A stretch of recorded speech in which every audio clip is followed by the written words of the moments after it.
Occupons d'abord première place.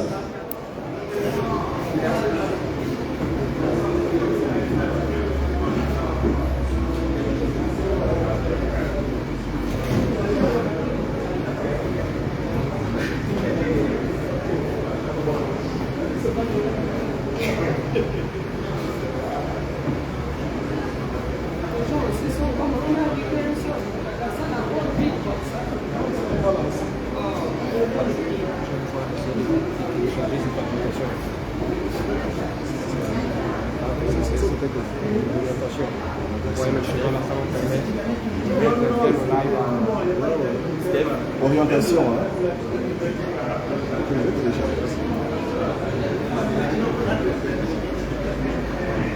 Ah bon, insiste. Non, demande les gens de mon.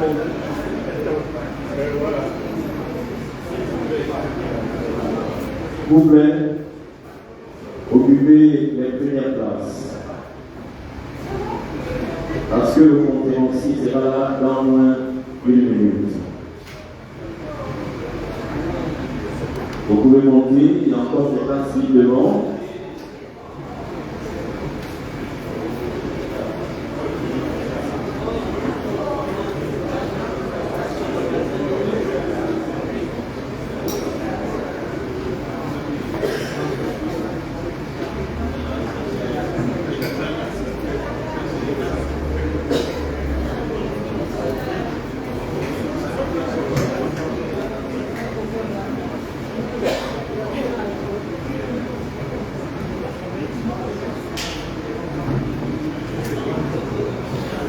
S'il vous plaît, si on peut occuper les places ici devant, venez s'il vous plaît. Il y a les places ici devant. Nous allons d'abord les remplir.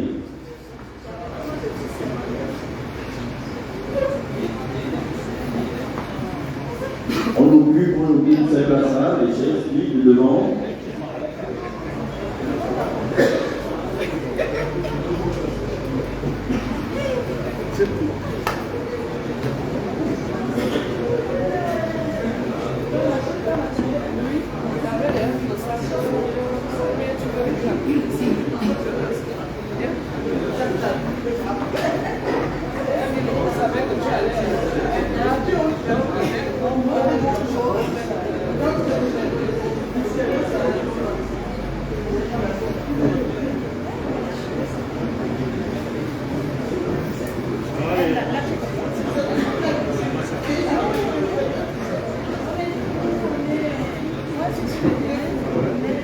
Est-ce que la dynamique unitaire est là? Je comprends. Est-ce que la dynamique unitaire est là? Alors, nous sommes dans notre élément syndical. Je voudrais d'abord lancer notre slogan. Est-ce que la DE est là? Donc, vous avez des bouches. Qui a dit que tel? Tout le monde peut répondre.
allô?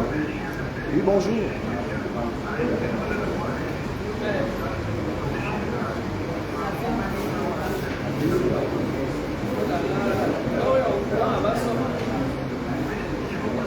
Essaye de le faire, il faut venir au secrétariat bâtiment avec beaucoup de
Mesdames et messieurs, le citoyen camarade Yama fait son entrée. Si on peut encore l'encourager, chers invités, le camarade Yama.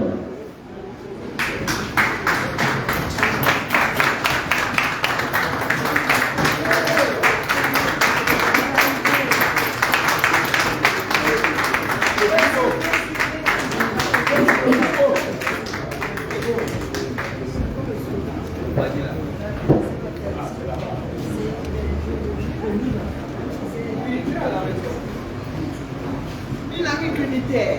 Bravo, dignité, respect. Dynamique unitaire. Bravo, dignité, respect. Dynamique unitaire. Non, attention, on n'est pas. Je sais. C'est le citoyen, on n'est pas. Non, non, c'est vous. Ok, merci. Prenons place, s'il vous plaît. Tu ne veux pas quand même nous empêcher ça aussi, hein? Ah, C'est particulier, mais.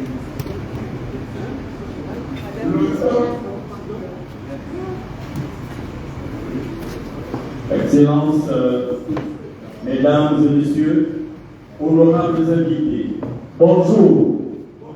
Bonjour. Qu'il soit permis de vous exprimer au nom du comité d'organisation nos sentiments de reconnaissance pour avoir accepté cette invitation. Sans plus tarder, je m'en vais vous présenter ou vous décliner les différentes étapes de notre cérémonie. Les journalistes, là, c'est comme ça que ça va se passer. 15 heures pile. Désolé pour ces quelques minutes de retard. La première étape va donc consister à l'ouverture de la séance avec un mot de bienvenue. Ensuite, la prière de 15h15. Projection d'une vidéo sur la vie syndicale du citoyen, le camarade Jean-Denis Yama. 15h45, intervention du citoyen Jean-Denis Yama, et à 16h pile, les questions de presse. Et nous allons donc clore ces moments avec un cocktail.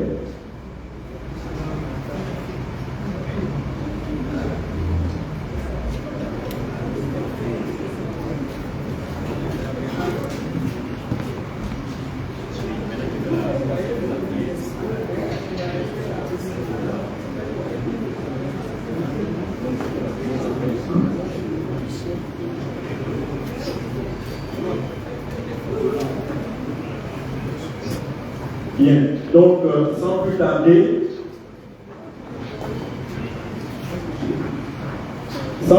nous allons commencer ces moments avec la prière. Veuillez vous lever, nous allons recommander ces moments entre les mains de l'Éternel, celui qui a permis que le camarade Diamant soit ici avec nous et tous ensemble nous allons orienter nos cœurs vers Dieu. Éternel Dieu de gloire, nous te prions, nous te rendons des milliers d'actions et grâces, car tu déclares dans ta parole que là où nous sommes réunis, en mon nom je suis au milieu d'eux, nous croyons cet après-midi que tu es là parmi nous, Seigneur. Papa, nous te recommandons ces moments, que toi seul, tu prennes le plein contrôle de cette cérémonie, que tu protèges au-delà de gloire tous les participants dans le nom précieux de Jésus de Nazareth. Père éternel, nous te recommandons également le citoyen, notre frère Jean-Denis Yaman, que tu as bien voulu libérer, remettre les clés des champs. Père éternel, protège sa vie, protège sa famille, protège tous ceux qui sont venus assister, Père éternel, en cette cérémonie dans le nom précieux de Jésus de Nazareth, que tout le monde dise Amen. Amen. On acclame très fort.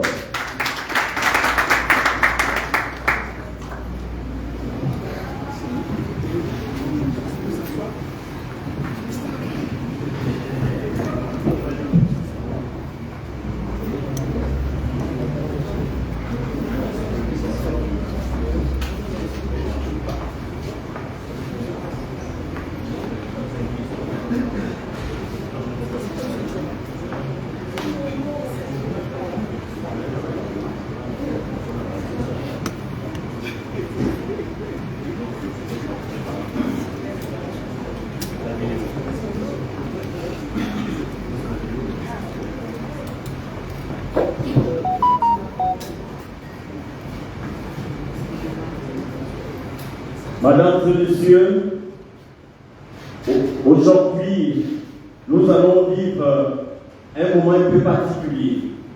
Particulier en ce sens que, ici, tout à l'heure, nous allons suivre avec le citoyen, le camarade Jean-Denis Yaman, une vidéo des différentes étapes syndicales qui ont marqué effectivement sa vie. Et nous demandons si la régie est prête pour nous faire vivre 5 ans. La régie. Et à la décision. Je voudrais quand même, parce que c'est la première fois qu'on se retrouve, depuis le 2 juillet, pour rassurer que je vais dire.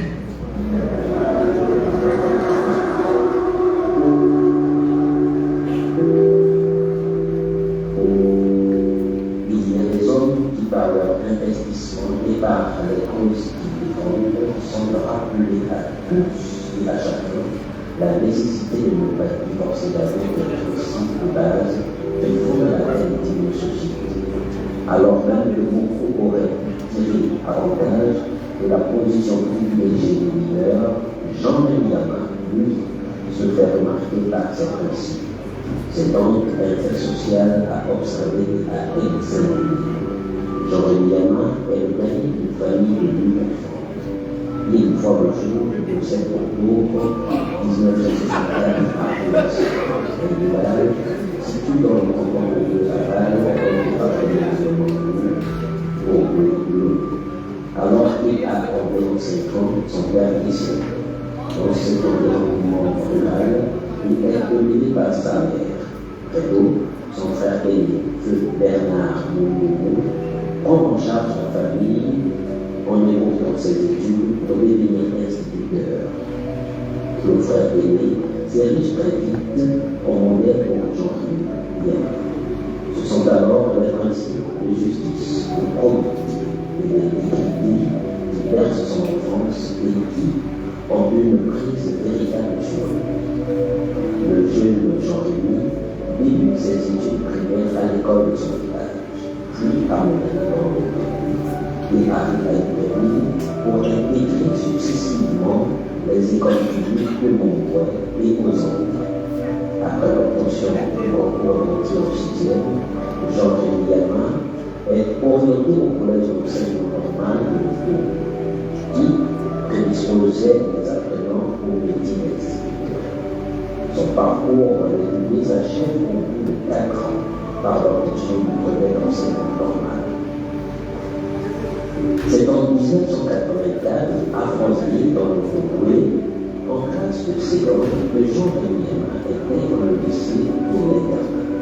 Après 2 ans passés à Franceville, il rejoint le lycée de Yamba en 1986 et obtient le baccalauréat sciences. Mais plus tard, la jeune université des sciences et techniques de Moscou, l'USTM, l'accueille durant l'année académique 86-87. Durant cette année académique, éclate une affaire déclenchant l'arrestation d'un étudiant de l'USTM sans motif clair et de son transfert à la prison centrale de France. Cette situation va rendre local et la grève des étudiants. Le campus est occupé par les étudiants pendant plusieurs semaines avec à leur tête le leader Jean-Rémy. Le déplacement sur Franceville du ministre de l'Enseignement supérieur, feu Jules Aristide Modeste-Délé ne l'aura pas de problème. Les militaires sont mobilisés et envoyés dans la capitale provinciale du Congo pour mater le mouvement estudiantin. Les avions militaires ont donc débarqué cette année-là dans la province du Congo qui abrite cette communauté estudiantine. Le sort de ces étudiants a été très vite scellé avec 1 mois de formation militaire. Aucun des parents des étudiants de l'USTM n'a été mis au courant de la situation.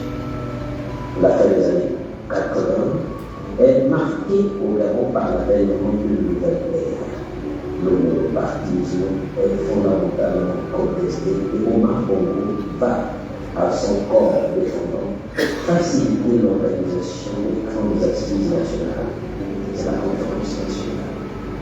C'est depuis la France que Jean-Rémy vivra cette forme de transition politique.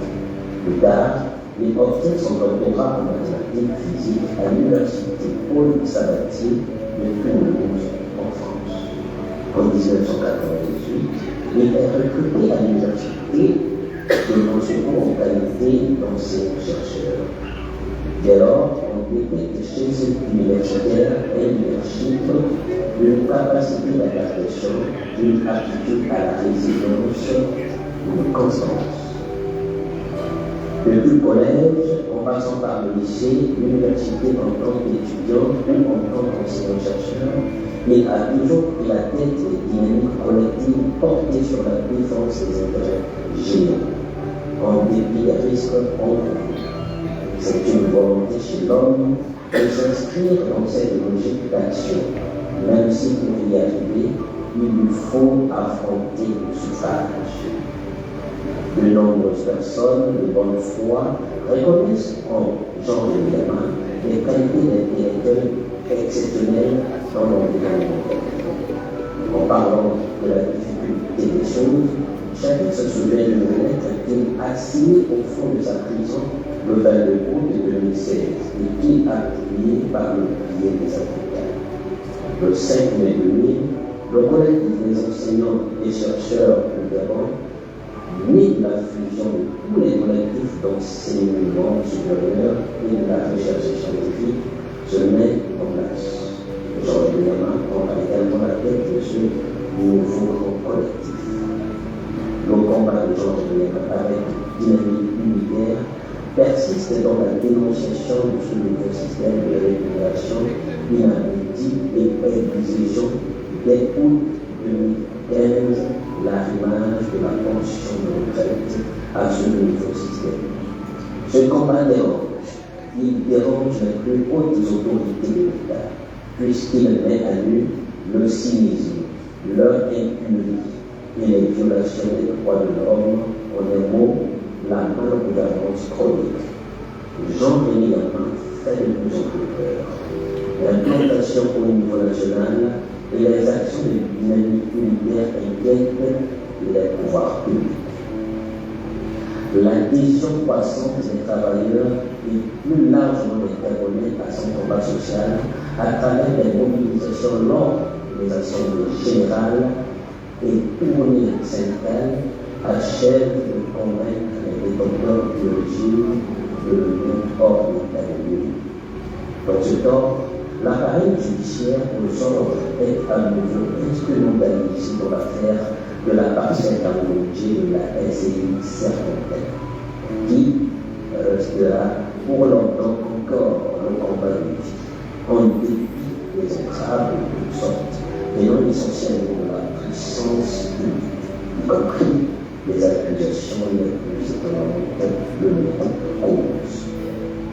En février 2022, Jean-Louis Yama a été ainsi inhumé et a plusieurs fois placé sous mandat de dépôt pour abus de confiance en mars 2022 et en juin 2022 pour détournement de fonds dans une affaire du marché public passé entre la société immobilière dont il était co-gérant SCI Serpentaire et l'État. En dépit de la critique des dossiers judiciaires, de l'errance des procédures de son état de santé précaire, il est mis en prison. Mais cela ne l'empêche pas de démontrer à ses moraux sa détermination et la légitimité du combat technique. C'est ainsi qu'il décide avec le soutien du mouvement témoin actif de se présenter aux élections législatives du 26 août 2023 dans le canton Pau-Rural face au candidat du Parti démocratique gabonais, député sortant du Surroi. Grâce à un soutien populaire exceptionnel, Jean-Louis Yama, même détenu à la prison centrale de l'Économie, déploie une campagne électorale relayée sur le terrain par les membres témoins actifs qui ont fait un mariage territoire. Les électeurs affluent dans le bureau de vote et accordent leur suffrage à Jean-Louis Yama à hauteur de 64%, malgré les tentatives de fraude pleinement orchestrées. Jean-Louis Yama est entré dans le livre Guinness des records en devenant ce 26 août 2023 le seul vainqueur à une élection législative en étant en détention préventive. Il a donc transcendé la gloire, le monde syndical, le monde citoyen et le monde politique. C'est donc un homme public au sens noble du terme. Il y a chez cet homme des éléments invariants qui fondent son engagement et qui sont à rechercher dans ses origines, dans sa profession scientifique et finalement dans la spiritualité. Les valeurs qui ont bercé son enfance sont celles liées à la justice, à la probité, à l'intégrité. D'abord, il tient ces valeurs de son défunt frère aîné, qui lui-même les témoins d'une tradition enfouie au cœur des peuples qui se sont installés dans cette région du Gabon au bord de l'eau. Jean-Louis Yama est finalement celui qui rappelle à chacun de nous la nécessité de nous parents avec ce que nous sommes fondamentalement. Sa constance est aussi le motif que beaucoup ont trouvé pour entretenir un espoir, celui de voir conserver le pacte éthique qui sous-tend l'existence d'une société de qualité. L'homme a certainement des défauts, c'est même sûr, mais ils sont littéralement écrasés dans le message subliminal qu'il envoie du fait. Son courage.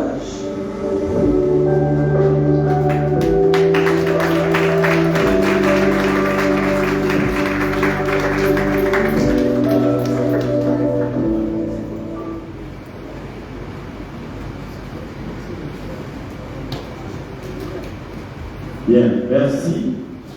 Nous venons de suivre la projection qui nous montre les temps forts qui ont marqué le parcours syndical de notre camarade Jean-Louis Yama.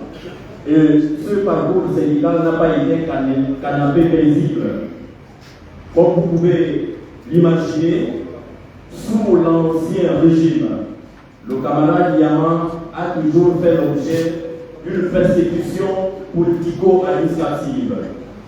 Alors, grâce à Dieu, après le coup de la libération, Notre camarade est parmi nous aujourd'hui. Et le CTI qui nous a aidés, qui a transvalidé l'ancien régime au de toute création. Et après cette projection d'ailleurs, nous allons inviter nos citoyens, camarades Yaman pour nous présenter son allocution sous la pluie de votre acclamation, s'il vous plaît.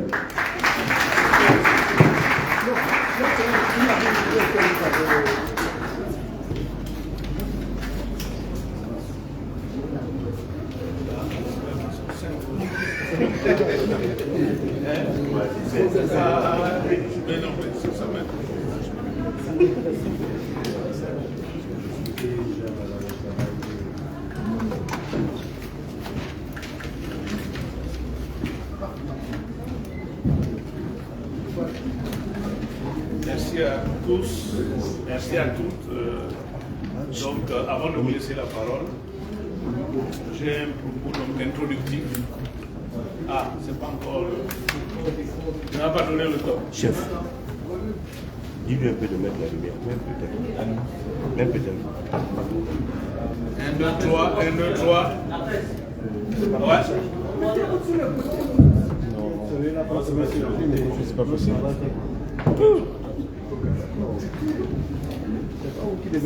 Bon, c'est vrai que nos amis de la presse, apparemment, vont m'accaparer et plus personne ne me voit. Mais à cela ne tient, j'essaie de vous exposer correctement.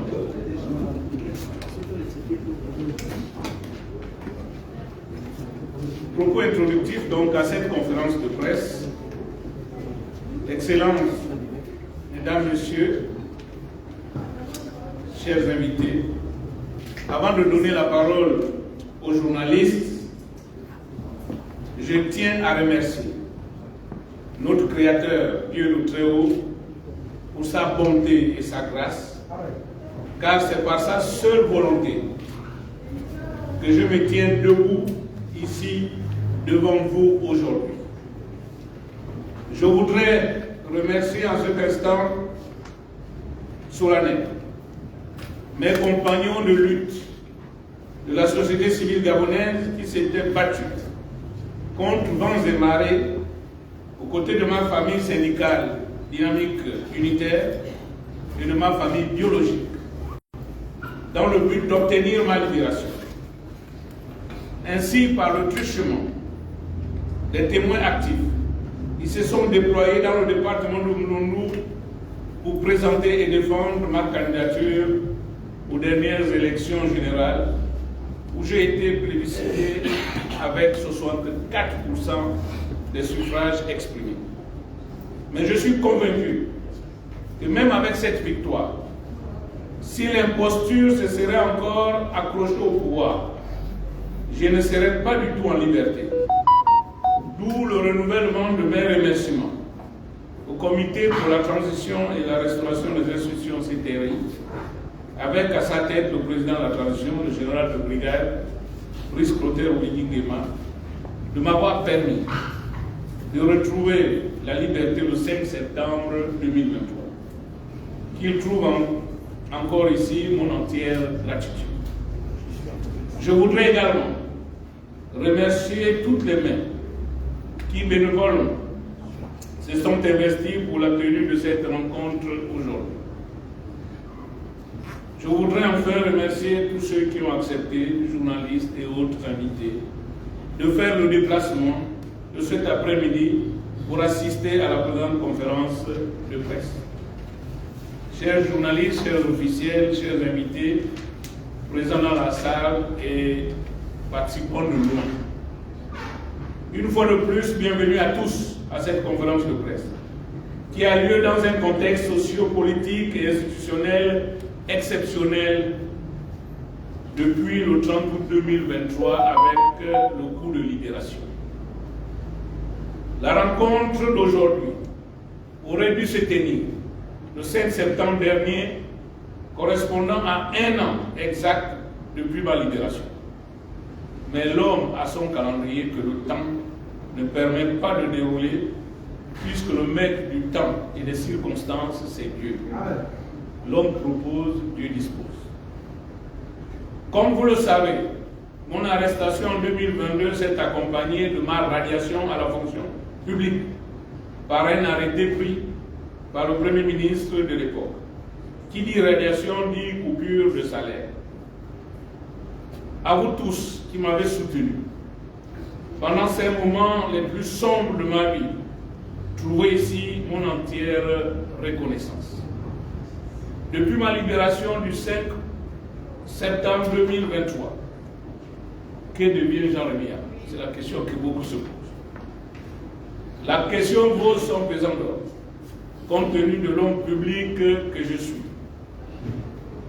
Ma petite mise en réserve a été naturellement dictée par le besoin de réparer ma santé physique et morale, en même temps par le besoin de rétablir mon honneur en attendant la fin des instructions judiciaires contre moi, le besoin d'être réhabilité professionnellement à cause d'une radiation abusive des effectifs de la fonction publique en octobre 2022 et le besoin d'observer profondément ce qui se passe. Pendant ce temps de réparation, j'ai successivement été nommé au Sénat de transition, au Bureau du dialogue national inclusif, puis à la commission sociale du comité de suivi des actes du dialogue par la volonté du président de la transition que je remercie. Sur le plan judiciaire, je suis toujours dans l'attente de l'issue des enquêtes des 3 mises en examen prononcées contre ma personne par les juges d'instruction. La première mise en examen date de juillet 2016 pour trouble à l'ordre public et destruction des biens publics et privés. La deuxième de mars 2022 pour abus de confiance. La dernière, juin 2022, pour détournement de fonds publics. Pour ces 3 affaires, je ne suis qu'en liberté provisoire. J'attends de la justice qu'elle fasse son travail pour ces 3 affaires qui m'ont valu des placements sous mandat de dépôt. Je refuse à nouveau d'être sous le rouleau compresseur de l'appareil judiciaire dans une nouvelle affaire judiciaire orchestrée à des fins politiciennes. C'est pour cela que je prends à témoin l'opinion publique en rappelant que le fondement d'un État de droit est la séparation des pouvoirs pour une justice libre de toute emprise. Au niveau administratif, mon salaire a été rétabli en décembre 2023.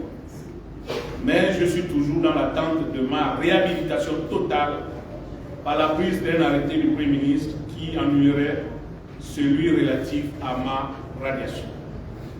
Mesdames, Messieurs, chers journalistes, chers officiels, chers invités présents dans la salle et participants de loin, le Gabon est à mi-parcours d'une opportunité historique. Un développement n'est logique que s'il est accompagné du partage, de l'inclusivité et de l'équité. En un mot, d'une rupture systémique avec l'ordre ancien. Trop de gens en ont souffert et souffrent encore. S'attendre à des résultats différents en utilisant les méthodes d'une gouvernance passée qui a échoué relève de l'absurde. Le Gabon est confronté à de sérieux défis et la période de la transition doit servir à mieux faire. Mais permettez-moi de dire ceci et d'être absolument clair. L'objectif principal de cette conférence de presse est d'échanger précisément à l'épreuve des périodes que nous vivons et comment nous devons les ressentir. Asseoir à tout prix les principes de la gouvernance démocratique, de l'état des droits et de contre-pouvoir qui se neutralisent est devenu aujourd'hui plus vital que jamais. N'oublions jamais, un Gabon sans ses principes fondamentaux est un pays qui n'est pas libéré. Le processus de transition en cours dans notre pays mérite d'être soutenu par tous afin qu'il réponde aux attentes légitimes des populations gabonaises. C'est pourquoi j'en appelle à tous, à vous, Excellences, Messieurs, les représentants des corps diplomatiques, et surtout à Dieu, par l'Esprit Saint, d'assister tous les acteurs de la transition en tête desquels le président de la République dans ses décisions capitales à prendre, notamment celles concernant la Constitution et le code électoral qui constituent la colonne vertébrale de la transition. Par vos questions, vous me donnerez l'occasion d'affirmer et d'expliquer mon positionnement. Enfin, ce jour du 2 octobre 2024 me permet de m'exprimer devant vous, à cœur ouvert, par cette conférence de presse qui est ma première après un an de transition et surtout après 18 mois de détention abusive et difficile à bien des égards, avec le lot de chagrin et de questionnement que les épreuves de la vie vous soumettent. Cette période d'introspection à la prison centrale de Libreville m'a fortifié et m'a permis de constater sans grande surprise que ma détention était une forfaiture pour beaucoup de Gabonais au regard des messages de soutien, des donations anonymement envoyées et du suffrage universel direct majoritairement reçu par ma candidature aux élections législatives du 26 août 2023 dans le canton de Gouabal du département de Moulou. Tous ces actes de témoignage à l'endroit de ma modeste personne ont donc conforté ma responsabilité, la légitimité du combat que je mène depuis la fin des années 90. Cela induit donc des devoirs, précisément le devoir de ne pas vous décevoir, le devoir d'être toujours de votre côté, c'est-à-dire du côté du peuple, du côté des plus faibles, d'être le défenseur de la dignité humaine et du progrès pour tous. Permettez-moi, enfin, de dire un mot à l'endroit des travailleurs retraités, des travailleurs des retraités et même des chômeurs gabonais. Chers camarades, vous m'avez découvert grâce à mon engagement syndical depuis le SNEC et depuis 2015 avec la Confédération syndicale dynamique unitaire. Rappelez-vous que du fond de ma cellule à la prison centrale de Libreville, je vous adressais un message dans lequel je vous ai fait la promesse de ne jamais vous abandonner, même si vous m'abandonnez.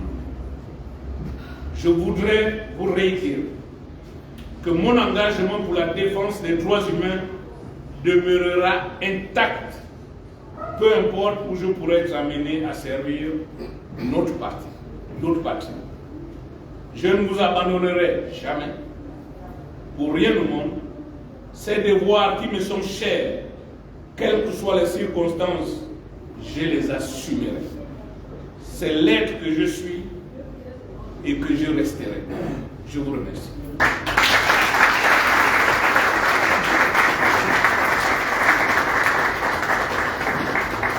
Merci. Nous venons de suivre l'allocution du camarade Yama. Nous allons donc passer le flambeau à la presse pour les questions. La phase questions.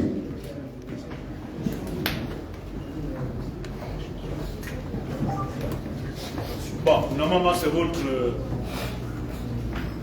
votre journée, hein? Même si j'ai été un peu très long dans le propos introductif, c'est votre après-midi et lâchez-vous et j'espère que je serai à la hauteur des questions que vous allez me poser.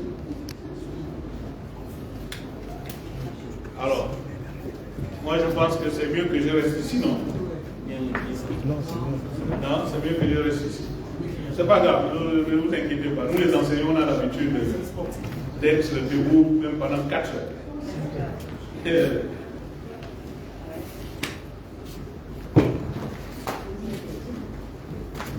Je ne sais pas qui organise les questions.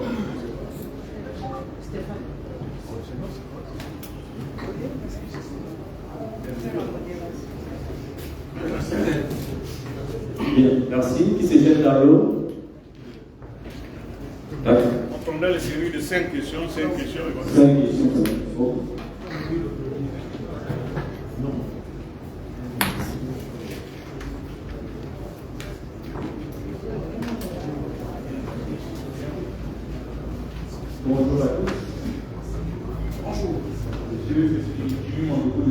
Fondation Gabon. Alors, avant de poser ma question, je voulais rappeler que nous sommes dans notre point de presse, et donc il y a beaucoup de confrères qui sont derrière qui ont aussi participé. Alors, ma question est de savoir, que reconnaît-vous de la com qui ont affirmé que vous avez reçu lors de votre rencontre avec le président de la transition de l'argent, des voitures, avant la tenue du dialogue national, vous accusant par là de corruption?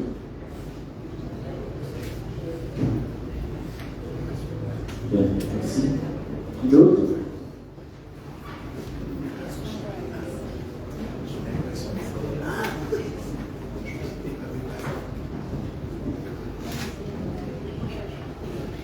Bonjour à tous, moi c'est M. Odor, je suis mathématicien et je suis Gabonais normal. Je suis le bénéfice du professeur Albert Ondos. Je voulais savoir pourquoi le Gabon, est-ce que les entités, pourquoi le Gabon a détourné sa infrastructure?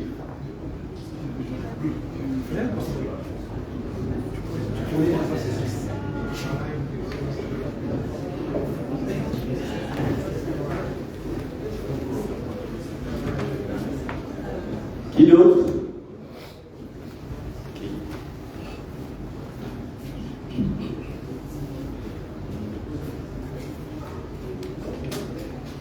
Bonsoir, je suis Arnaud Hollande de Radio Gabon.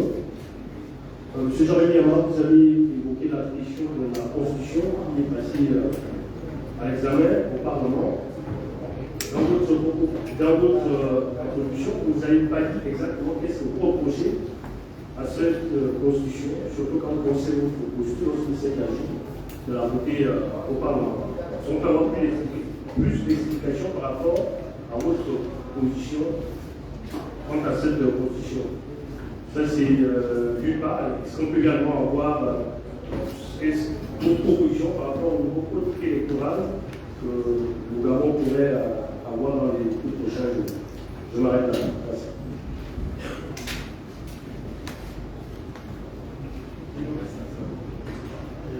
Une autre question? Bon, alors on va répondre d'abord aux trois. Aux trois d'abord, et puis de toute façon vous avez une heure. Hein. Ne me dites pas que. On va parler. Bon.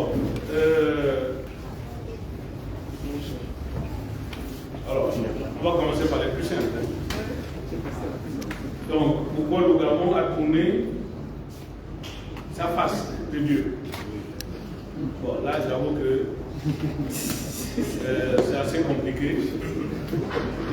C'est pas moi qui gère le Gabon. Donc, sincèrement, ce genre de questions, mais je sais seulement que des informations, par rapport à ma croyance, l'homme s'est séparé de Dieu depuis longtemps, dans la mesure où, par la laïcité, les églises sont séparées du pouvoir, enfin de l'État. Maintenant, pourquoi ça a été fait? Là, je pense que je suis la mauvaise personne pour répondre à une telle question. Alors, je vais aborder la première question sur les rumeurs. Vous savez, le Gabon vit au rythme souvent des rumeurs. Et c'est triste. Ça, je veux vous le dire, parce que j'ai reçu le témoignage de certains qui affirment que c'est une pratique où on peut monter un dossier sur quelqu'un rien que pour obtenir de l'argent. Hein? C'est-à-dire, on peut vous faire passer pour ce que vous n'êtes pas, parce qu'on veut ternir votre image. Qu'est-ce qu'on n'a pas dit sur moi depuis 1999, le combat que je mène? Qu'est-ce qu'on n'a pas dit sur les mallettes d'argent? Moi, j'ai vraiment jamais mener les journalistes en bateau. Je n'ai jamais, au cours d'une conférence de presse, dit le mensonge. Ça, je vous assure.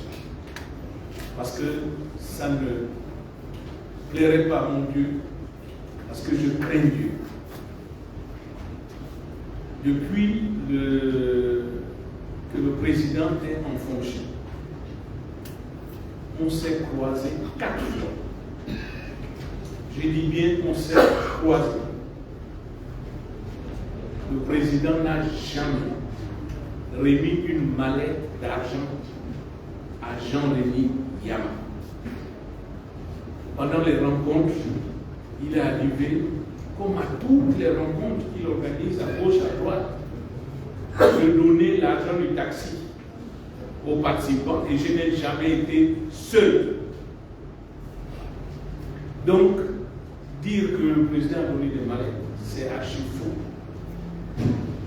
Il est vrai que lors d'une rencontre où nous étions 4 organisations syndicales, le président, à la demande de, je ne sais pas s'il est là dans la salle, Malanda Ghislain, il a donné aux 4 que nous étions des véhicules. C'est le véhicule qui est garé là, dehors. Et quand je sors d'une quelconque rencontre, tous mes camarades ici, ils sont au courant. Je fais toujours le compte rendu. Toujours. C'est un cadeau du président parce que je roulais avec un tof-tof. Je n'ai rien demandé. C'est lui qui a donné. Et j'ai pris. Je suis simple.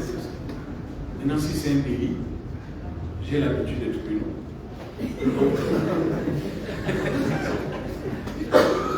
Je suis prêt à répondre. Maintenant, s'agissant de la Constitution, je crois que c'est le plus gros monstre. Parce que je fais partie des, on va dire, des 11 parlementaires qui n'ont pas dit oui, mais des 8 parlementaires qui ont dit non, puisqu'il y a eu 3 qui se sont abstenus sur cette Constitution, ou du moins sur ce qui s'est passé au Parlement. C'est vrai, il a fallu qu'on se prononce en 10 jours sur un document assez dense et fondamentalement, j'ai pensé avec les autres que les amendements faits n'étaient pas de nature à nous garantir une bonne Constitution. Vous savez, le pouvoir suprême, l'expression détenteur du pouvoir suprême, cette expression, normalement, elle est réservée à Dieu. Et elle est réservée aussi aux gens que Dieu a loués. Mais vous savez aussi bien que moi que le cœur de l'homme, quand l'homme n'est pas avec Dieu, son cœur est tourné vers le mal.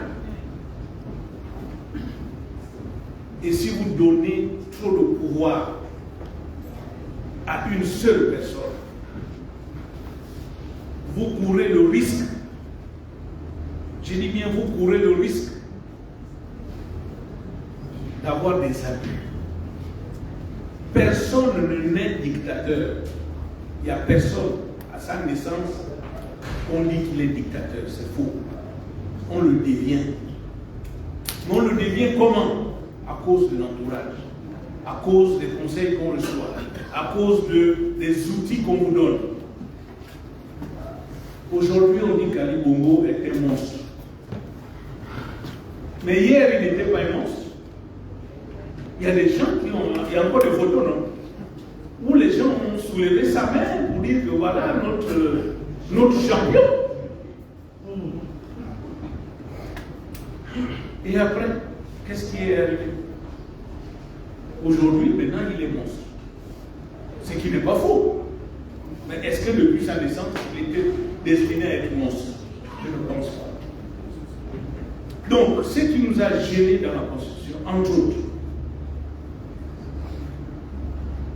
c'est l'accumulation des trois pouvoirs, je le dis, et en particulier du pouvoir judiciaire. C'est un président qui m'a envoyé en prison, vous le savez, en 2020. C'est aussi un président actuel, comme je l'ai dit, que je remercie. C'est aussi un président qui m'a sorti de prison. Mais est-ce qu'on doit toujours fonctionner comme ça? Ou c'est le président qui envoie les gens en prison? C'est le président qui sort les gens de prison? Non. C'est la raison pour laquelle notre nom, du moins mon nom à cette constitution, n'est pas le rejet du président, non. Parce que la constitution, on ne la fait pas à la dimension d'un individu. La constitution, on se projette pour le pays. Le pays, le Gabon, est un pays immortel, à ne pas confondre avec un nom mortel. C'est la raison pour laquelle je profite de cette occasion pour lancer un appel au président de la République. Le pays est divisé. Il y a des gens qui profitent de cette occasion parce que nous n'avons pas les mêmes objectifs. Il y en a qui disent non parce qu'ils veulent nuire à la transition. Il y en a qui disent non parce qu'ils veulent déstabiliser la transition. Les mêmes, si c'était Ali qui avait proposé cette constitution-là, ils auraient dit oui. Je dis bien si c'était Ali qui avait proposé cette constitution, il y a certains qui auraient dit oui. Donc il faut faire la différence entre les noms qui veulent déstabiliser et les noms objectifs. Et face à cette situation, le pays étant divisé, je lance un appel au président, parce que c'est lui qui a le dernier mot. Parce que même la constitution dont on parle, ce n'est pas une constitution. Pour ceux qui sont forts en français. Parce que la constitution, ce n'est pas 10 jours. Et la constitution, elle est là pour rédiger la constitution. La constitution, je veux dire. Elle est là pour rédiger la constitution. Nous, on n'était pas là pour rédiger la constitution, on était là pour donner un avis. Donc, on aurait pu dire même que c'était une commission parlementaire consultative, en réalité. C'est cet exercice que nous avons fait. Le dernier mot appartient au président. Nous avons une constitution de 91 où tout le monde est d'accord là-dessus. Nous avons la constitution de 94 où il y a eu un référendum où tout le monde est tombé d'accord. Du moins, c'est les politiciens qui sont allés aux accords de Paris. Monsieur le Président, les esprits sont chauds. Les traumatismes sont encore présents. Parce que c'est vrai, nous avons été traumatisés. Pour mettre les Gabonais tous d'accord. Parce que là, il y aura plus un qui dira non. Reprenons la constitution de 91. Avançons avec ça d'abord. Et après, on verra quand les esprits seront apaisés, quand les traumatismes seront partis. En ce moment, notre pays, nous allons le reconstruire au fur et à mesure. Donc, ça c'est mon avis.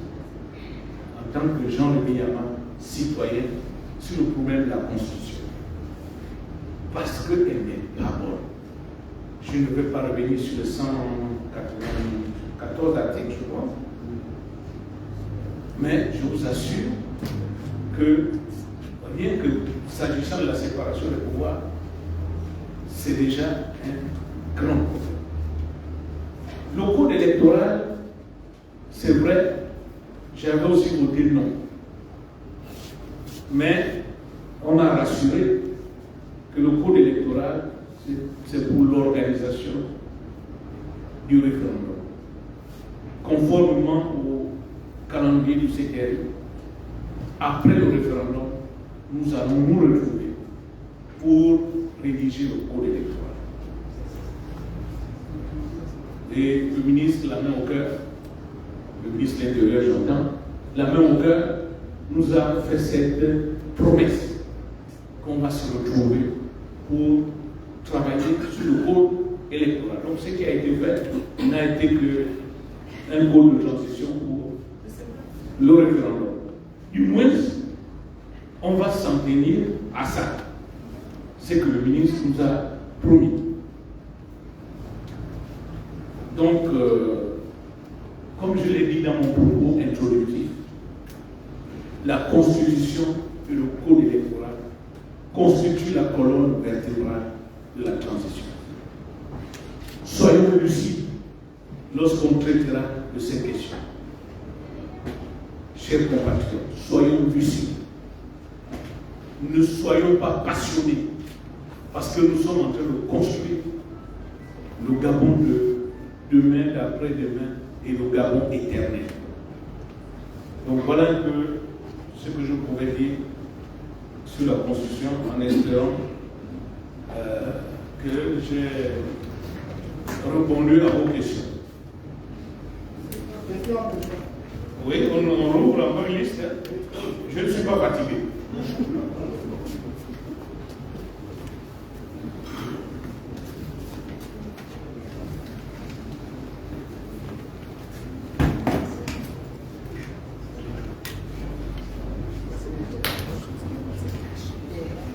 Alors, nous allons bien, bon, on va voir avec la Constitution. Je voudrais savoir alors si la campagne va s'ouvrir, est-ce que M. Jean-Rémy Yama va rejoindre le Front du Don ou alors la Symphonie ou soutiendra la Constitution. Merci. Bonsoir Président, bonsoir tout le monde. Philippe Bigat de la rédaction de Catalogue Info. Alors Président, vous l'avez dit, 18 mois de détention selon vous arbitraire. Aujourd'hui, j'aurais pensé que Jean-Rémy Yama ferait son retour avec sa casquette de pasteur, parce que beaucoup qui passent par là sont des prêcheurs de l'évangile. Je pense que certainement vous êtes un homme politique. C'est pour vous poser la question aujourd'hui, quelle est la situation de Jean-Rémy Yama, syndicaliste ou en politique? C'est une question. Et je vais chuter aussi pour savoir, nous sommes aussi à la préparation de la grève sociale. Quelle est la position de l'acteur politique que vous êtes et syndicaliste, président, si vous l'êtes toujours? Et pour terminer, président Yama, après 18 mois à Saint-Famille, quelle appréciation faites-vous aujourd'hui de la punition carcérale dans l'univers de la prison? C'est-à-dire que vous êtes mieux placé. Merci.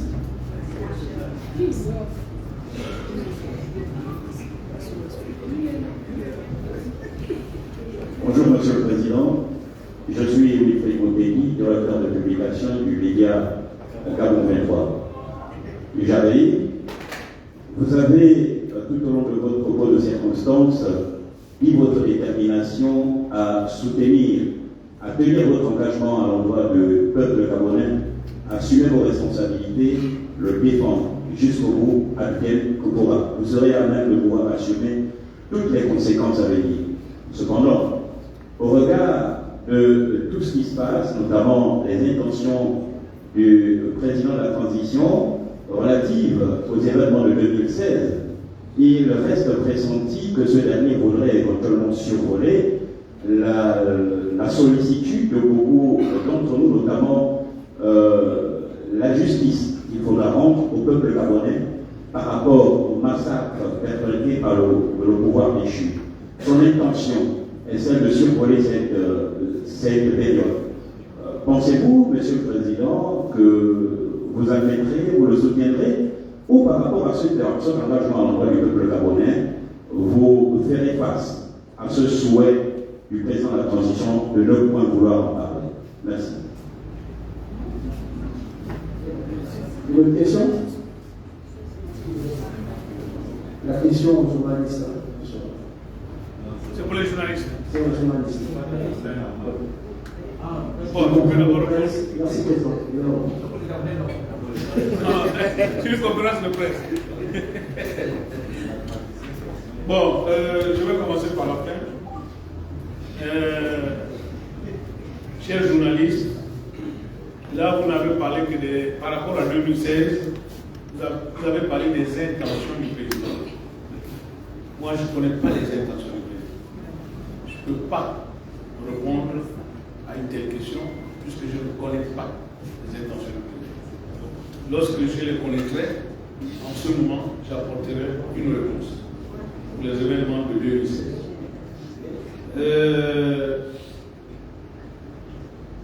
Il ne lâche pas prise pour la Constitution. Il pose la question de savoir si les choses vont en l'état. Est-ce que je vais rejoindre le camp du oui ou du non? J'ose croire, mais j'ose espérer que l'appel que je viens de lancer sera entendu. Parce que, je répète, qu'on ne veuille pas, les Gabonais sont divisés et sont partagés. En 1991, les Gabonais n'étaient pas partagés pour la Constitution de 1991. Est-ce qu'il y avait du bruit comme ça? En 1994, est-ce que les Gabonais étaient partagés? Est-ce qu'il y avait du bruit comme ça? Je me rappelle, le oui avait été, c'est le premier référendum d'ailleurs qui s'est déroulé. Le oui était, quand les journalistes me demandent, je pense que le oui était peut-être à plus de 98%. Plébiscité. Parce que les deux partis se reconnaissaient. Mais là, ce n'est pas le cas. Là, ce n'est pas le cas. Donc, au lieu d'aller diviser, je pense que, de mon point de vue, mais comme c'est le CTR qui décide, pour l'instant, je ne voudrais pas m'exercer dans la science éliminatoire, c'est-à-dire j'attends tant que la nouvelle constitution, parce qu'on peut être tous surpris, puisque la dernière mouture viendra du président de la République. Donc attendons cette mouture et les uns et les autres se prononceront par rapport à cette mouture. Alors, pasteurs, syndicalistes, les gens qui sortent de prison, oui, mais il faut aussi dire qu'en prison, on a beaucoup de temps. Et donc, en général, on passe la plupart de notre temps à nous consacrer à notre Créateur, qu'on a tendance à oublier quand on est dehors avec les multiples occupations, avec les... Donc, mais quand tu es en prison, vous avez tout le temps. Et je peux vous dire que j'ai eu même l'impression que Dieu vivait en prison, mais pas ailleurs. Et je ne suis pas le seul prisonnier dans cette salle. Ils sont nombreux. Voilà. Alors, donc, on est souvent très touchés. Et je crois que tout ce que Dieu fait est bon. Et dans la main de Dieu, tous ne sont pas des généraux. Il y en a qui sont devenus des pasteurs. Gloire soit rendue à Dieu. Il y a d'autres qui sont que des simples ouvriers. Et ainsi de suite. Chacun a sa place. Mais nous tous qui sortons, nous nous reconnaissons appartenant à l'armée de Dieu, notre Créateur. Jean-Louis Yama, syndicaliste ou homme politique? Syndicaliste, je suis en train d'aller vers la fin. Pour l'instant, vous savez, la dynamique militaire, c'est Roger Odo Abesolo, qui est le président de transition.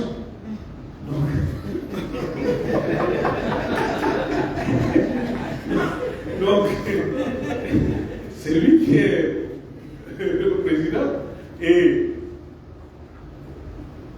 très prochainement, il y aura un congrès de dynamique militaire. J'ai fait 2 mandats. même si ça a été écouté avec mon emprisonnement. Mais notre constitution à dynamique unitaire est claire. On ne peut faire que 2 mandats. On ne peut pas faire un troisième.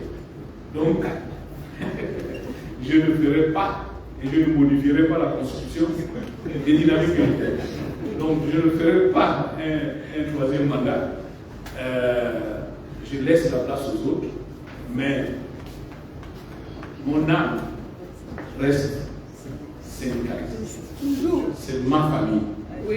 Et je le revendique.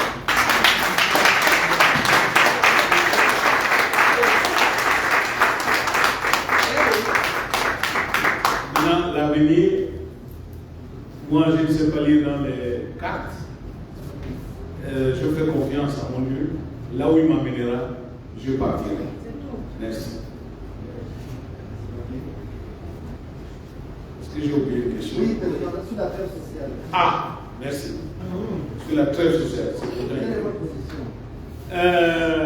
Évidemment, de quelqu'un qui est maintenant un peu retiré, mais vous savez, la trêve sociale est une demande des pouvoirs publics. C'est les pouvoirs publics qui doivent demander la trêve sociale.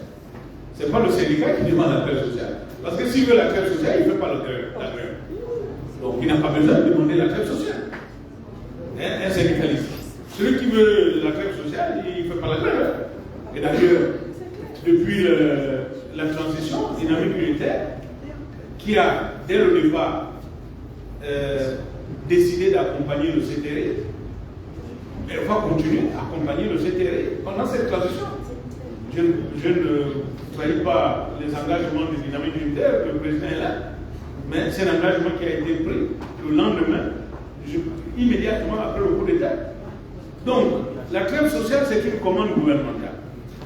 Donc, quand le gouvernement veut une trêve sociale, il vient, et il donne les raisons, et il propose une date, enfin le délai, pour l'accalmie, et pour signer ce qu'on appelle un protocole d'accord de trêve sociale.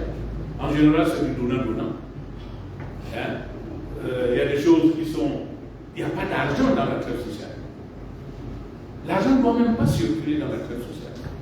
Ça coûte 0 francs la trêve sociale. Celui qui vient sur la table avec des exigences financières, c'est-à-dire à donner à X ou Y, non, c'est plus la trêve sociale. La trêve sociale, par exemple, je sais qu'au niveau des agents du privé, la pierre d'achoppement, c'est le code du travail et les conventions collectives. Parce que le code du travail, le dernier code du travail, c'est l'employeur qui l'a construit, sans les syndicalistes. Et donc, du coup, tout le monde, c'est les contrats de 1 mois, tout ce qu'on embauche dans les sociétés, c'est les contrats de 1 mois que quelqu'un me demande.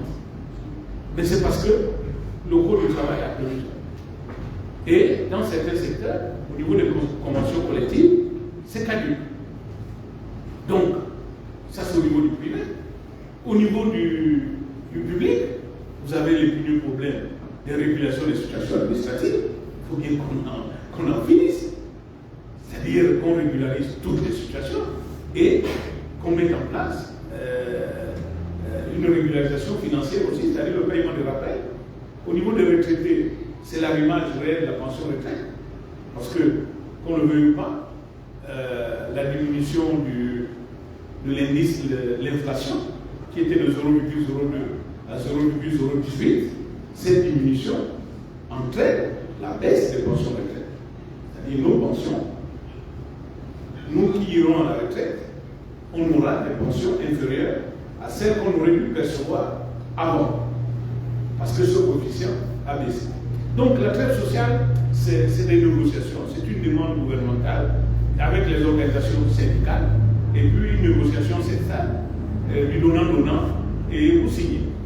Donc de mon point de vue, une trêve sociale, ce n'est pas mauvais, mais il faut respecter les procédures.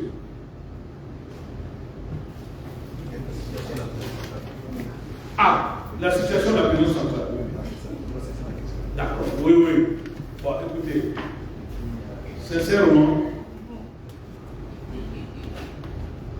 je ne souhaite souhaite à personne d'y aller. Vraiment à personne. Moi, j'ai eu cette grâce d'avoir été dans de bonnes conditions. Ça, il faut le dire. J'étais bien traité. J'étais dans de bons endroits.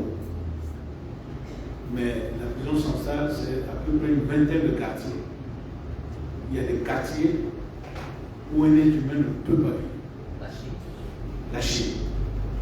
Et donc, je ne pense pas qu'en un an, il y ait eu des grandes modifications, même si je ne suis pas reparti.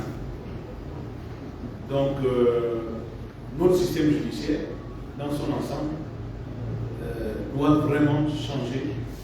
Et pour que les conditions d'incarcération et surtout la détention préventive, comme vous le savez, c'est elle qui peuple les prisons. Plus de 80% des prisonniers aujourd'hui sont en détention préventive, c'est-à-dire sans jugement. Et donc, c'est vraiment un problème, c'est un défi. Merci. Est-ce que... Ah, je n'ai pas bien répondu. Non, président, une dernière. Oui, vous avez encore le temps. On peut même réduire le temps du cocktail pour vous donner le temps de réagir.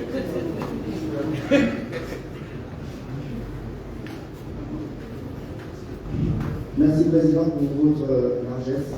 Alors, une dernière question à nos collègues.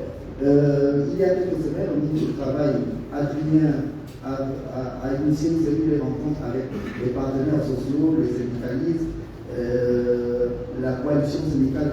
Il s'avère qu'à ce niveau, il y a un problème entre la coalition syndicale et les syndicats. Monsieur Jean-Rémy Diama, qu'en pensez-vous? Je ne sais pas si vous êtes au courant de ces rencontres. Et la dernière, c'est que récemment, l'ancien Premier ministre a fait une sortie à l'école du musée où il révèle que ce sont 81 amendements pour une constitution dans un pays normal. 801, je vais dire merci, ça veut dire que vous suivez. Voilà, 801 amendements dans un pays normal, c'est pas bon, c'est à proscrire. Alors, aujourd'hui, quelle appréciation faites-vous de cette lecture de l'ancien Premier ministre? Merci.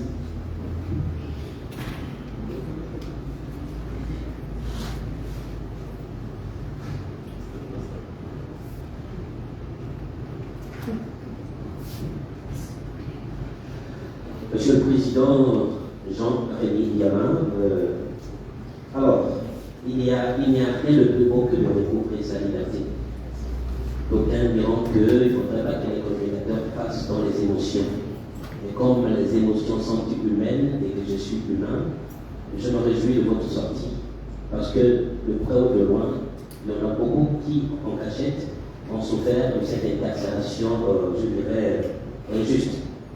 Alors, Monsieur le Président, est-ce que le fait d'être en liberté provisoire ne vous expose pas à l'activation de poursuites comme une épée de Damoclès qui planera sur votre tête, puisque tout n'est pas encore fait au niveau de la justice? C'est une liberté provisoire. Merci. Bonne dernière question. Bien, merci. Nous avons un débat de la rédaction de Convergence Afrique. Alors, Monsieur le Président, je voudrais savoir si le leader Jean-Rémy Diama aurait-il l'intention d'être candidat en 2025. Merci.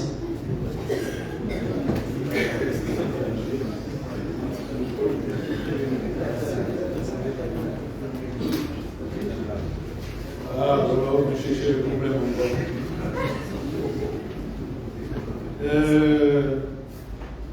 Alors, vraiment, les aspects syndicaux, permettez que je laisse ça plus tard. Je pense que Dynamique Unitaire fera. Parce que ne me confondez pas. C'est vrai que j'ai beaucoup de vestes, mais pour les questions liées aux syndicats, aux coalitions, aux rencontres avec le ministre du Travail, je laisse ça aux responsables de Dynamique Unitaire qui sont ici, qui feront des points de presse s'il le faut pour vous apporter des éclaircissements à ce niveau, puisque je n'assiste à aucune réunion. Sur les amendements, je parle sous le contrôle de mes amis parlementaires qui ont voté le non ou qui se sont abstenus. Ce n'est pas un secret. Il y a eu 801 amendements parce que nous tous, nous avons fait des amendements. La procédure voudrait que ce n'est pas les 800 amendements qu'on envoie au gouvernement. Tel que c'est dit, ce n'est pas ça. Les 800 amendements, c'était adressé au bureau de la commission parlementaire consultative, qu'on appelait la consultative.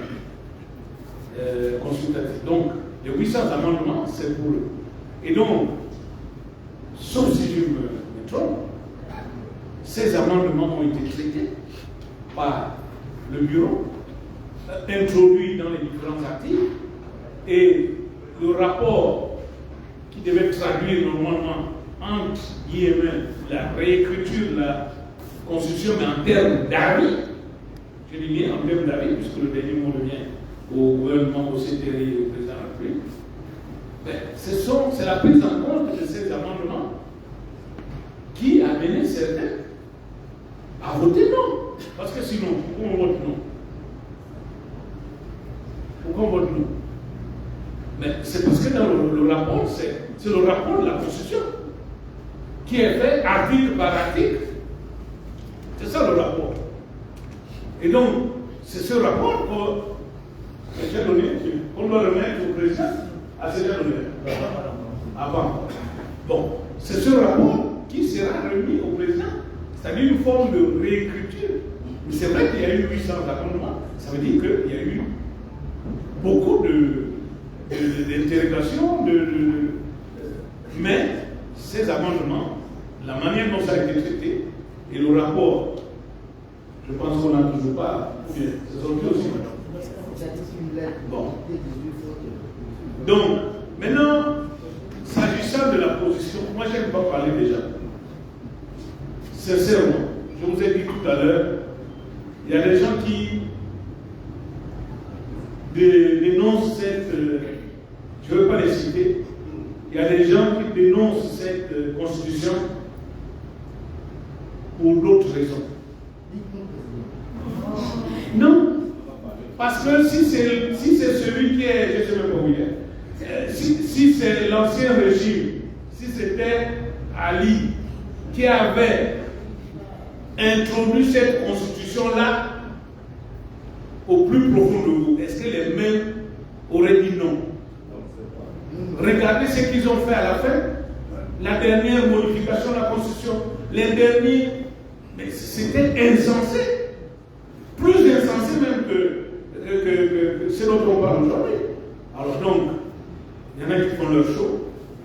Je ne voudrais pas discuter des personnes avec qui, enfin, des personnes que je ne partage pas, nous ne partageons pas les mêmes valeurs. Donc, vraiment, c'est le jour et la nuit. Il ne faut pas les mélanger.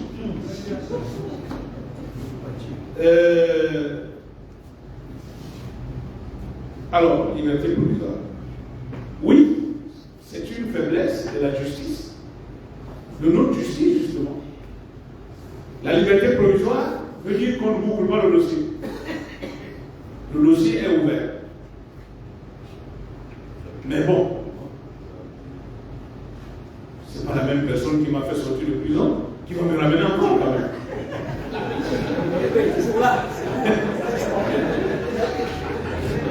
Donc, moi j'y crois pas. Mais toujours est-il que je l'ai dénoncé, c'est-à-dire c'est un défi donné aux magistrats. C'est-à-dire c'est au magistrat de couvrir le dossier. Quand un dossier est en instruction, soit le magistrat décide d'un non-lieu, ou le magistrat envoie en jugement.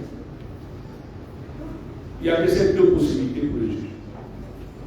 Mais malheureusement, nous avons une faiblesse dans notre code de procédure pénale. Les contraintes d'instruction n'existent que quand vous êtes en détention préventive. C'est là où on oblige le juge à faire vite et à lui imposer des délais. Ou alors, si tu es en liberté provisoire sous contrainte. Or, moi, je ne suis pas en liberté provisoire sous contrainte. Puisque je voyage de temps en temps pour serrer les boulons quand il y a des problèmes encore de santé. Donc, je ne suis pas en liberté provisoire sous contrainte. Puisque j'ai la possibilité de sortir et d'aller où je veux. Et donc, au niveau du code de procédure pénale, malheureusement, là, il n'y a plus de délais qui sont exigés, à ma connaissance, parce que je ne l'ai pas parcouru aussi. À la prison, on limite beaucoup la Bible, on lit aussi beaucoup le code pénal. Et le code de procédure pénale. Donc, en général, le juge de foi ne juge plus prioritaire de tels dossiers quand l'individu est en liberté provisoire. Mais ce n'est pas bien parce que aucune réparation ne peut se faire si le dossier n'est pas bouclé. Parce que vous savez ce que j'ai subi. Vous savez que ça a été difficile. Donc, tant que le dossier est ouvert, aucune réparation n'est possible. Et donc, pour des raisons de justice, les magistrats, il faut qu'ils bouclent les dossiers. Maintenant, quant à l'épaule d'Amoclès, bon, vous savez, il y a toujours les plaies partout. Hein. Dès que tu fais les prises de position, dès qu'il y a toujours des épées, mais on fait confiance à notre Créateur pour nous débarrasser de toutes ces épées.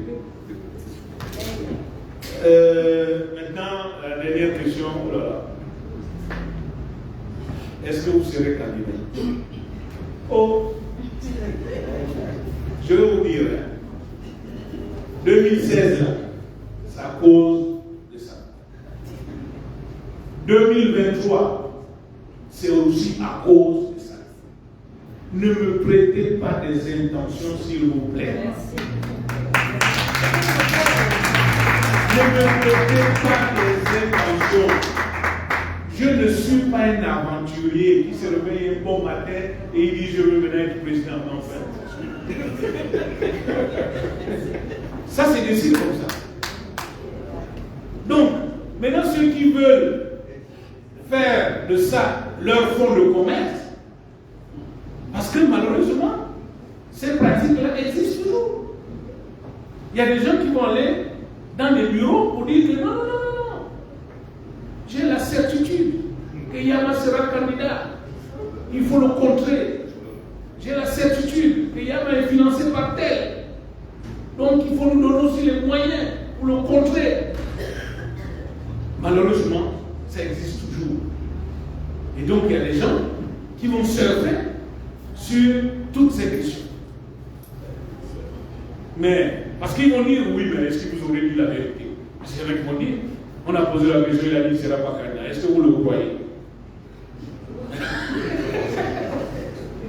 Malheureusement, le politicien, il n'y a pas plus frileux que le politicien.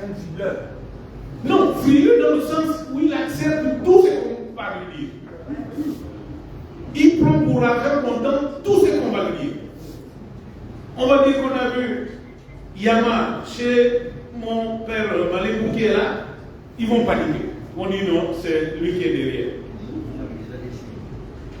Et ainsi de suite. Donc vraiment, soyez mes interprètes.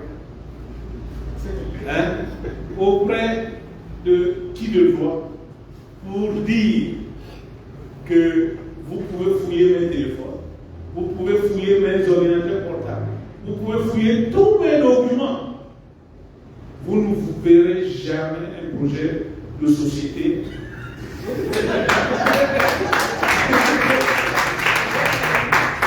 Vous pouvez tout fouiller. Vous n'allez pas voir toutes ces choses.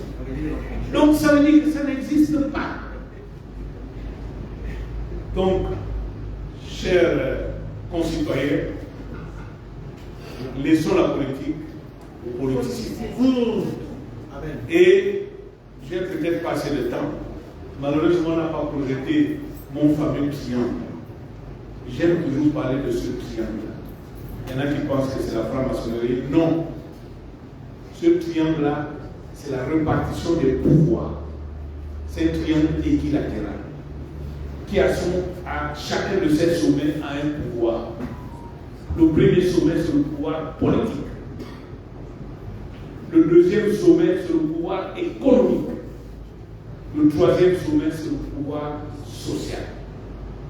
C'est-à-dire le capital humain, le capital financier et le politique. Ces trois pouvoirs, quand ils sont en équilibre, le pays est en équilibre. Et pire encore,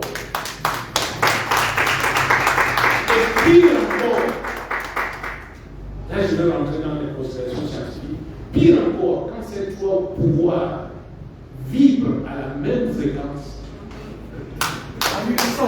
alors là, on a ce qu'on a appelé, on enseigne à nos élèves, la résonance, le circuit RLC. C'est important parce que le premier pouvoir politique, c'est l'élection politique qui désigne qui occupe ce pouvoir. Le deuxième pouvoir qui est économique, ce sont les deux autres pouvoirs, ce sont les élections professionnelles qui désignent qui occupe ces deux pouvoirs, c'est-à-dire le patronat et les syndicats.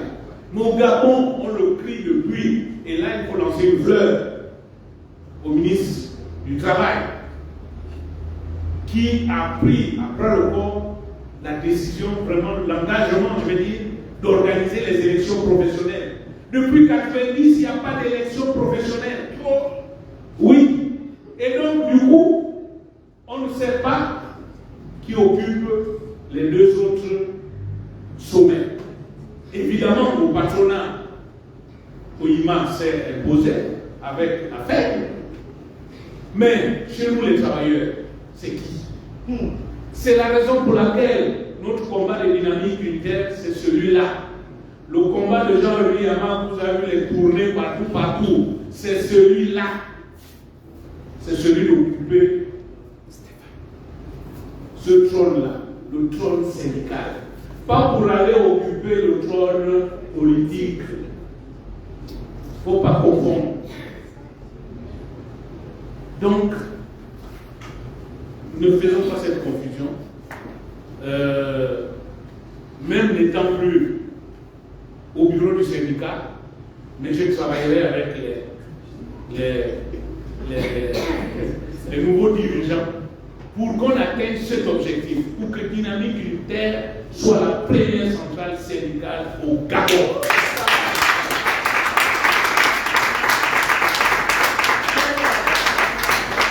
Voilà, si c'est ça maintenant être président, si c'est ça, voilà mon objectif.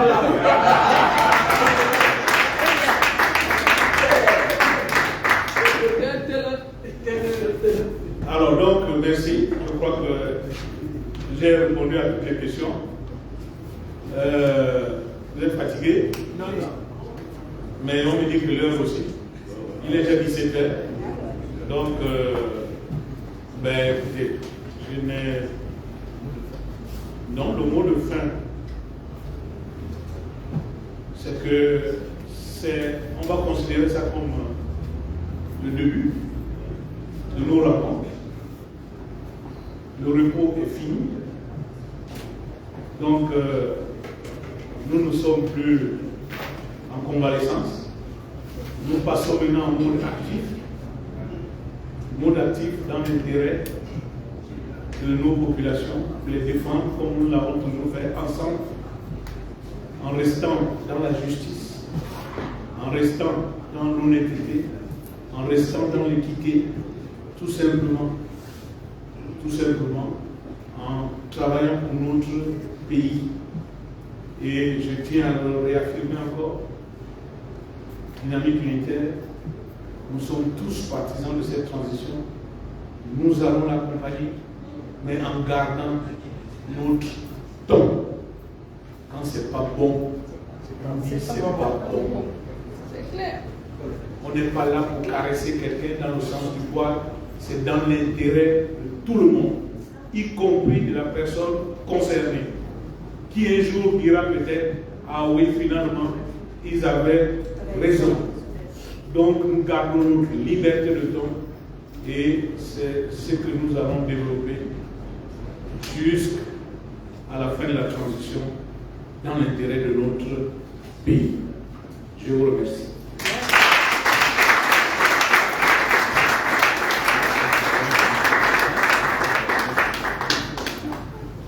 Bien, merci. Nous venons de terminer avec cette séance questions-réponses. Mais c'est vrai, nous ne sommes pas dans une rencontre syndicale. Mais permettez-moi quand même de lancer notre slogan. Je vous prie de bien vouloir vous tenir debout. Excusez-moi de faire lever les gens. Alors, les citoyens terrain. Les citoyens terrain. Les citoyens terrain. Je ne vous sens pas. On va augmenter le volume. Les citoyens terrain. Les citoyens terrain. Le Gabon terrain. Le Gabon terrain. Le Gabon terrain. Je vous remercie. Merci. Après donc cette séance questions-réponses, nous allons poursuivre avec la séance photo.